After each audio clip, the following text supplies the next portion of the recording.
it's Elizabeth from the Wye Valley Chiropractic Clinic, and I just want to talk to you today a little bit about Get Britain Standing, which is the initiative for today, where we're trying to get people up and about and standing more. The clues in the name. So getbritainstanding.org. Have a look at their website.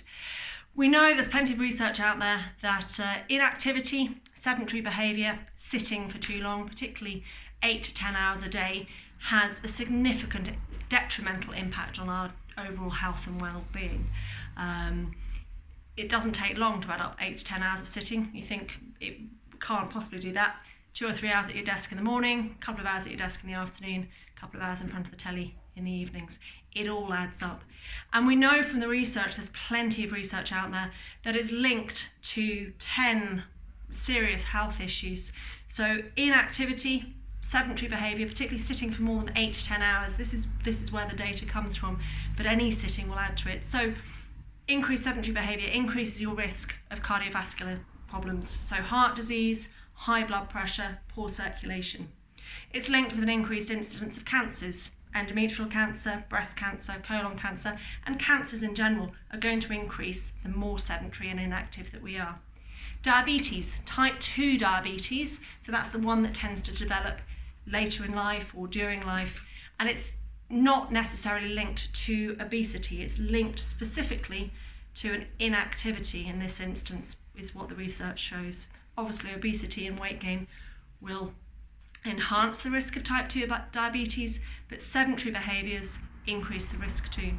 Fourth on the list of increased problems from inactivity is weight gain. It's a no-brainer. It's obvious if you're not moving around, you're going to potentially put on weight and have all the associated health issues with that. Number 5, metabolic syndrome. That's obesity plus one or more other problems like high blood pressure, high cholesterol, type 2 diabetes. So metabolic syndrome, as it's known, where you have a collection of disorders, again, increased incidence with increased sedentary behaviours. Mental health. We know that there's an increase in psychological distress, low mood and depression the more inactive you are. Sitting at home, sitting all day, we know reduces your sense of mental well-being and mental health. Back and neck pain, number 7 on the list. Definitely here. Know all about this one. So low back pain is the biggest cause of disability globally. Neck pain ranks at number 4. So it's a huge problem.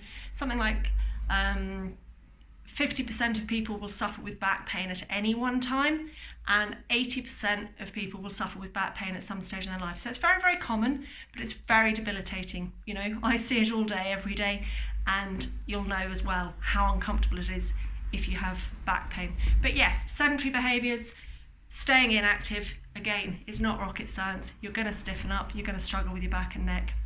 Muscle degeneration. If you're not moving, your muscles are potentially going to weaken, and osteoporosis, that's number 9 on the list. So your muscles will weaken and your bones will be less strong. And that not only makes you weaker and less mobile and less strong, but you're more at risk of falls and fractures, particularly as we go later in life as we get older. And we want to minimise that risk. So get moving and keep moving.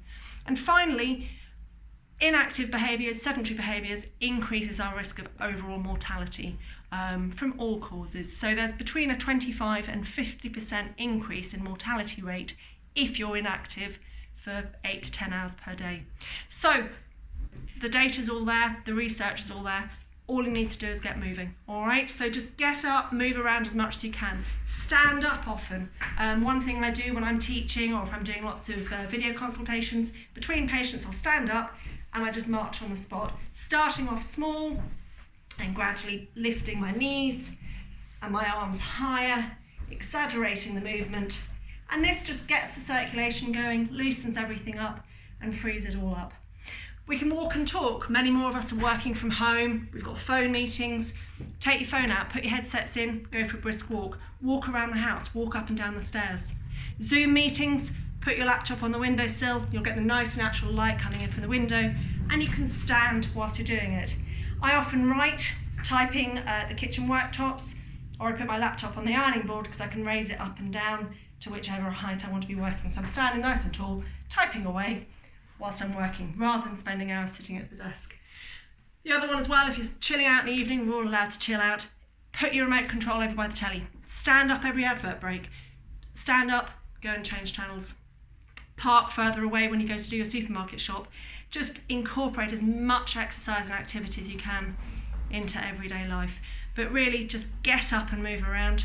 You'll feel better for it, physically and mentally, and you'll actually be a lot healthier for it as well. But take care of yourselves.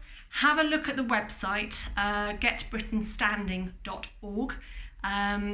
There's a link to it, I think, in one of the posts I've just posted today on Facebook, but there's plenty of information there and links to all of the actual statistics and the evidence and the research in case I've not remembered it or not reported it correctly. All right, take care of yourselves, stand up and have a wriggle around. All right, take care of yourselves.